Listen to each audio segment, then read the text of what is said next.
आप पूछ रहे हैं कि विदेश का हम विरोध कर रहे हैं, स्वदेशी अपनाने की बात कर रहे हैं। मोदी जी कितने विदेशी ब्रांड है जिनको अपनाते हैं और जिनको खुद यूज करते हैं? देश का सवाल यहाँ आप बता दो, एक उनकी जो लग्जरी कारें हैं वो कहाँ से आती है? योगी जी से यूपी नहीं संभाल रहा है, बिहार में आकर गुरका ही सब। आप तो ये माइक छोड़िए भाई, ये सब बवाली वाला काम बाहर। बवाली मत कीजिए, मैं नहीं तो ये करो इसका मतलब मैं बवाली तो माइक क्यों नहीं? माइक का पकड़ के बोल रहा बोलिए। मैं कैसे तो बवाली हो गया। कैसे आप इस पे थोड़ा सा जवाब दीजिए सर प्लीज। माइक है सर ये, और मीडिया आपसे पूछना चाहती है आपने जो कार्रवाई की है किसके बोलने पर की है, और अतिक्रमण आपने गरीब का की है, ये बाहर का क्यों नहीं कर रहे? ये सवाल है मेरा, आप जवाब तो दीजिए। अरे इसको पीछे तो आप लड़ क्यों रहे हो हमसे? हम तो प्यार से तो बोल रहे हैं। प्यार से जब आप जो मना करते हैं मुझे कोई पता नहीं, फिर आप बार बार पूछे तो आप मारोगे, हाथा पीट। आप बार बार पूछे जा रहे हैं। तो यही तो पूछा कि आप आपकी दुकान है। मना कर दिया मैंने, नहीं है। स्वदेशी का प्रचार किया, जीएसटी पहले लगाई फिर कम की, उसका प्रचार किया। लेकिन इस प्रचार के दौरान अब तक न बीजेपी के किसी नेता, न मंत्री, न सांसद, न विधायक और न किसी मुख्यमंत्री को ऐसा दिलेर पत्रकार मिला होगा जिसने बखिया उधेड़ कर रख दी। जब सवाल पूछे तो हाफने लगे सामने बैठे सांसद महोदय, जो आए तो थे स्वदेशी का प्रचार करने, लेकिन खुद ही काउंट करने लगे कि बात तो सही कही पत्रकार ने। मोदी जी खुद स्वदेशी इस्तेमाल करते हैं, स्वदेशी ब्रांड या विदेशी ब्रांडों पर निर्भर है। यही नहीं, आज आपको यह भी दिखाने जा रहा हूं कि दूसरी तरफ गुर्दे छिल गए एक गोदी एंकर के, जब वो जनता के बीच में आकर वही तमाशा कर रहा था जो वो अपने न्यूज चैनल के एक स्टूडियो में बैठकर किया करता है।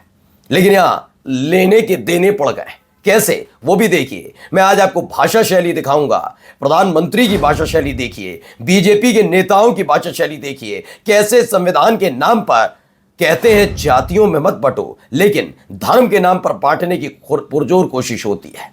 और यह होता क्यों है? क्योंकि कांग्रेस भी इससे अछूती नहीं है। संघ की मानसिकता वाले कितने लोग आज भी कांग्रेस के स्टार प्रचारक हैं, वो भी देख लीजिए। ताजा खुलासा है। और आखिरकार चिराग पासवान के सुर बदल कैसे गए हैं, सुनिएगा। नमस्कार, मैं हूं प्रज्वल गौतम और आप देख रहे हैं the live TV. The live TV, सच सबसे आगे। सबसे पहले ये वीडियो देखिए, बहुत शानदार वीडियो है। आप पूछ रहे हैं कि विदेश का हम विरोध कर रहे हैं, स्वदेशी अपनाने की बात कर रहे हैं। मोदी जी कितने विदेशी ब्रांड है जिनको अपनाते हैं और जिनको खुद यूज करते हैं? देश का सवाल यहाँ आप बता दो, एक उनकी जो लग्जरी कारें हैं वो कहाँ से आती है? देश जो नरेंद्र मोदी जितने देश आपके साथ खड़े थे, 14 साल के बाद कांग्रेस को ही पहुंचेंगे आप। 14 साल हो गए आपकी सरकार, 11 साल हो चुके हैं, वो 25 साल प्रदेश में हो चुके हैं आपकी सरकार। 11 साल बाद भी आप कांग्रेस को ही पहुंचेंगे। 11 साल में सरकार उसको दुरुस्त भी करके मान लिया, चलो 60 साल में कांग्रेस ने उसका उद्धार नहीं किया। तो भैया हुआ ये कि देवास के सांसद है महेंद्र सोलंकी, वो बड़े उत्साहित मन से आए थे। उन्हें मालूम था जितने भी चैनल वाले हैं उनकी हिम्मत, हिमाकत और औकात और हैसियत नहीं है, पूरी जिम्मेदारी के साथ बोल रहा हूं, कि वो ऐसे एक सरकारी प्रोग्राम जो चलाया जा रहा है, जीएसटी थोपो फिर जीएसटी कम करके राजा साहब ने कल्याण कर दिया देश का, जनता से कितनी मोहब्बत करते हैं वाला खेल चलेगा और सरकार से सवाल पूछ लिया जाए, ये हो नहीं सकता। वो पूछ लें, स्वदेशी वाले सवाल पर कुछ नहीं कह सकते, पूछने की हिम्मत ही नहीं है। लेकिन उनमें से एक पत्रकार महोदय ने जो सवाल पूछा, तो यूं कहिए सब जितना हिम्मत और जितना उत्साह अपने दिल दिमाग में लेकर आए थे वो सब हलक में आ गया था। ये देवास से सांसद है महेंद्र सोलंकी, यहां पर खड़े होकर किसी और का नाम लेकर नहीं, सीधे सीधे नरेंद्र मोदी साहब का नाम लेकर पूछा। यही बात मैं पूछ रहा हूं। मैं खुद कहता हूं, इस देश की जनता का वो मत समझो कि कौन कितना राष्ट्रवादी है। मैं यकीन बता के कह सकता हूं, जब इस देश के अंदर पहले की बात हो या ताजा बात हो, हाँ आपसी झगड़ा हो सकता है, हमारी विचारधारा ना मिले किसी से किसी की, लेकिन जब देश पर संकट आता है एक एक देशवासी साथ खड़ा होता है। क्या कभी किसी ने सोचा इन 11 वर्षों में कितनी बार चीन के नाम पर स्वदेशी अपनाओ को अभियान चलाया? क्या आपको पता है कितने चीन के सामान के बॉयकॉट करने के चलते कितने मझोले और छोटे कारोबारी, उनका कारोबार ठप हो गया, चौपट हो गया, लेकिन उनको कभी दिक्कत नहीं हुई? क्यों? क्योंकि राष्ट्रवाद के उनके जहन में भरा हुआ है। उन्हें मालूम है कि चीन की हिम्मत, हैसियत, औकात है तो जाए, हम उससे सामान नहीं खरीदते, बर्बाद होते तो हो जाएंगे, ये देश के नाम पर कुर्बानी है। लेकिन आज तक बताएगी सरकार कि उनके अपने करीबी, उनके मंत्री, उनके अधिकारी और उनके सरकारी धन्ना सेठ ने क्या चीन से संबंध तोड़े? नहीं। सारा का सारा राष्ट्रवाद किससे चाहिए? छोटे, मझोले, मध्यम परिवार, गरीब परिवार से। ये बड़े बड़े धन्ना सेठ जिनको 2014 से पहले देश की जनता जानती तक नहीं थी क्या प्रोडक्ट बनाते हैं, 2014 के बाद उस सरकारी धन्ना सेठ बन गया आदमी, उससे नहीं कहा जाएगा, अपने लाडलों से नहीं कहा जाएगा कि अपने लड़कों को रोको जो चीन में जाकर उद्योगपति बने बैठे हैं, चीन के साथ व्यापार करते हैं। नहीं, सारी नैतिकता इन्हीं लोगों। इसीलिए पूछा, स्वदेशी है, अच्छी बात है, हम करेंगे भाई। इस देश का एक एक नागरिक, बता रहा हूं, वो राष्ट्रवाद में डूबा हुआ है, लेकिन आप भावनाओं से नहीं खेल सकते। आप सिर्फ भावनाओं से खेलना जानते हैं। जब चाहोगे तब ट्रंप को फूफा बना लो, फिर बना लो शी जिनपिंग को चाचा, तो ये नहीं चलता है। तय की जाती है विदेश नीति, कोई बच्चों का खेल नहीं है कि आज चिंटू के साथ नहीं खेलना, पिंटू के साथ खेलना है। यह खेल नहीं होता, विदेश नीति ऐसे नहीं चलती है। और जिस कांग्रेस को कोसते हो ना, उस कांग्रेस के कार्यकाल में ही विदेश नीति स्थिर थी। हम हैं तो इन्हीं के साथ हैं, ऐसे नहीं कि मेरी आलोचना हो गई तो अब मैं चिंटू को दोस्त बनाऊंगा, कल चिंटू ने कर दी तो हम पिंटू को दोस्त बनाएंगे। ये नहीं चलता है, ये विदेश नीति नहीं होती, ये वैचारिक दरिद्रता कहलाती है। आइए अगला सुनिए, ये क्या कह रहे हैं, जरा यहां पर क्या हुआ देखिएगा। योगी जी से यूपी नहीं संभाल रहा है, बिहार में आकर बुर्का ये सब आप तो ये माइक छोड़िए भाई, ये सब बवाली वाला काम बाहर। बवाली मत कीजिए। नहीं तो ये करो, इसका मतलब मैं बवाली तो माइक क्यों नहीं? माइक का पकड़ के बोल रहा हूं। बोलिए। मैं आरजेडी कैसे गठन किया तो बवाली हो गया। कैसे नहीं? अभी एक दलित को वहाँ पे मार दिया गया बाबा का नाम लेके, यहाँ के आते हैं बुर्का की बात करते हैं। उनको विकास की बात करना चाहिए, यहाँ पे जो पलायन हो रहा है उसकी बात करना चाहिए। तो बुर्का बना। क्या बीजेपी के पास बिहार में नेता नहीं है? क्या आप अभी से मान लिए कि हार गए? अच्छा चलिए रुकिए, अच्छा सुनिए भाई, सुनिए सुनिए सुनिए सुनिए, एक मिनट रुकिए भाई। बस हालत खराब हो गई, जनता ने घेर लिया। इनकी पत्रकारिता सबने देखी है, ये किस लेवल की पत्रकारिता करते हैं। मैं फिर भी ये नहीं कहता कि सारे दूध के धुले, मैं तो बस इतना कहता हूं सरकार से सवाल करना पड़ेगा, आपको पूछना पड़ेगा ना कि हम बाबा के लोग हैं कहकर लुच्चों का झुंड एक दलित पर टूट पड़ता है, एक लड़के पर, चलिए दलित भी हटा देता हूं शब्द में, मैं कहता हूं कि चोरी के शक पे आधार पर यह कहकर कि हम बाबा के लोग हैं कहकर मारा जाता है। लेकिन उस पर बात नहीं करेंगे, वो उस पर यहां आएंगे तो बुर्का वाला शब्दावली का इस्तेमाल करेंगे। सोचिए कि इनकी नैतिकता नीयत कितनी कैसी है, वो भी वो लोग जो संवैधानिक पद पर बैठे हुए हैं, और उनका साथ देने वालों की हालत क्या हो गई है। जनता के बीच जाकर आप यकीन मानकर चलिए, मैं फिर कहता हूं स्टूडियो में रहिए, जनता जानती है अब आप लोगों को कि आप कैसे लोगों को गुमराह करते हैं।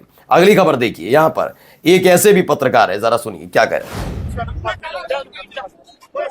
साहब आप इसमें थोड़ा सा जवाब दीजिए सर प्लीज। माइक है सर ये, और मीडिया आपसे पूछना चाहती है आपने जो कार्रवाई की है किसके बोलने पर की है, और अतिक्रमण आपने गरीब का की है, ये बाहर का क्यों नहीं कर रहे? ये सवाल है मेरा, आप जवाब तो दीजिए। ये क्या है सर? सर मीडिया बोले तो इस देश का एक स्तंभ है, इस देश को बचाने के लिए मीडिया है, मीडिया इस देश के लिए काम करती है। अब सच्चाई तो बताओ, इतने लोग आए हुए, लोगों का आपने सब तोड़ दिए, क्यों तोड़े ये सब? किसके ऑर्डर पे काम किए? कोई सूचना पत्र आप लोगों के पास नहीं है। आप अतिक्रमण के नाम से वो गरीब ठेला उठा दिए चिकन वाले का, लेकिन बाहर वाले को उठाने की हिम्मत क्यों नहीं? क्या आपके इससे पैसे खाते? आप जवाब दो, आपसे सवाल पूछ रहे हैं, आप जवाब। बिल्कुल सही। सोचो अगर इतना निडर, इतना बेखौफ होकर एक आम इंसान आदमी के गले में माइक घुसेड़ सकता है, तो अगर ऐसे पत्रकार हमारे देश में 10 से 20 और आ जाए तो क्या होगा?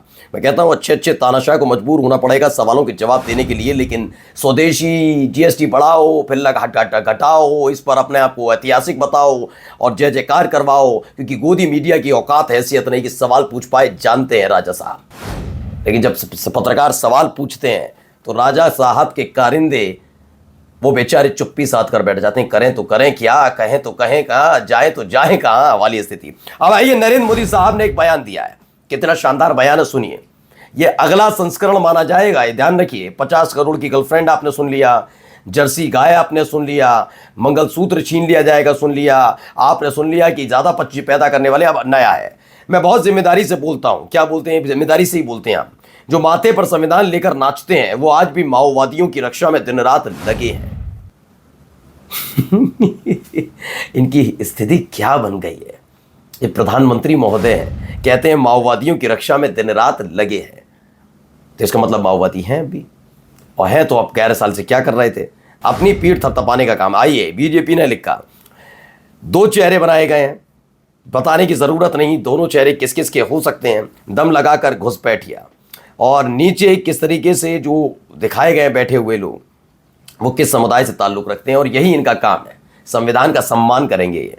माननीय राष्ट्रपति महोदया, क्या यही है हमारे राष्ट्र का दिशा जहां देश के सत्ताधारी पार्टी खुलेआम धर्म के नाम पर राजनीति कर रही है? ऐसे मुसलमानों के खिलाफ भड़काऊ बयान और संदेश देकर एक राज्य का चुनाव जीतने की कोशिश में यह सिर्फ एक राजनीतिक गिरावट नहीं, हमारे संविधान, धर्मनिरपेक्षता और लोकतंत्र पर सीधा प्रहार है।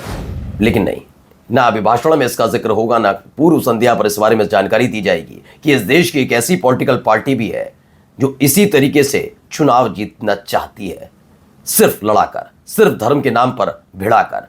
ये क्या है? विकास के नाम पर आज भी बताने के लिए इनके पास कुछ नहीं है। अच्छा, इसके खिलाफ कार्रवाई क्यों नहीं हो पाती? देखिए, पहले तो ये भाई साहब देखिए, आरएसएस के कार्यक्रम में एक बैठे हुए व्यक्ति, ठीक है, इनका नाम भी इसमें लिखा हुआ है। कौन है, क्या है, मैं समझा देता हूं। उड़ीसा में एक सीट पर उपचुनाव हो रहा है तो कांग्रेस ने इनको स्टार प्रचारक बनाया। ये बताया गया है कि ये जो बैठे हुए व्यक्ति हैं ये आरएसएस की मीटिंग्स में जाते हैं, तमाम जगह जाते हैं, और आखिरकार अब देखिए इनका नाम कांग्रेस के उपचुनाव में, उड़ीसा में होने जा रहे उपचुनाव में स्टार प्रचारकों की सूची में शामिल है। और जरा इधर बयान, इसमें कोई विवाद पैदा नहीं हुआ है। केंद्रीय गृह मंत्री आदरणीय अमित शाह जी ने एक सामान्य प्रक्रिया का जिक्र किया है, and this is how CM का अगर चुनाव होता है उसकी यही प्रक्रिया होती है, इसी तरीके से चुना जाता है सीएम हो। चिराग पासवान पहले कहते थे मुख्यमंत्री पद के लिए कोई वैकेंसी नहीं है, नीतीश कुमार ही मुख्यमंत्री होंगे, और अब बदल दिया गया बयान अपना ही कि बताइए ये ऐसे भी नहीं था। खैर ठीक है, इनका भी। अब जाते जाते एक खबर महत्वपूर्ण देखिए क्या हो रहा है। इसको पीछे, अरे इसको पीछे तो आप लड़ क्यों रहे हो हमसे? हम तो प्यार से तो बोल रहे हैं। प्यार से जब आपको मना कर दिया मुझे कोई पता नहीं, फिर आप बार बार पूछे तो आप मारोगे, हाथापेटी? आप बार बार पूछे जा रहे हैं। तो यही तो पूछा कि आप आपकी दुकान है। मना कर दिया मैंने, नहीं है, बात खत्म होती है। मतलब कंफर्टेबल नहीं है, आप मत पूछे, मैं भी मीडिया से नहीं है, उनको मना कर दिया, सीधी सिंपल बात खत्म। आप मीडिया से है ना, आप अपना काम करिए, अपना काम कर रहे हैं, ठीक है। एटलीस्ट उनसे यही बोला कि मैंने प्यार से बोल लीजिए। प्यार से आप भी कंसेंट नाम की चीज होती है ना, आप मुझसे पूछे, बंद करो। हैरेस नहीं करा, ठीक है। एक सेकंड आप जाइए, मुझे कैमरा नहीं बंद करना, आपसे बात नहीं आप जाइए। हमें भी लॉ बताइए, ठीक है, और मत बताइएगा, ठीक है, हमें ही मत बताइएगा, हमें मत। किस सेक्शन में लिखा है बताना? तुमको क्यों बताऊंगा यार? तो वो तुमको क्यों बताएंगे? तो तुम मुझसे क्यों चौड़े हो? तुम तो चौड़े नहीं, आराम से बोला गया है, आराम से। आप मत चौड़े, ठीक है। आप देखा आपने, ये है मीडिया के भेष में गुंडे की दुकान खोलकर बैठे हुए ये वो लोग हैं जो यही काम करते हैं, बस सिर्फ यही काम। नमस्कार। द लाइव टीवी, सच सबसे आगे।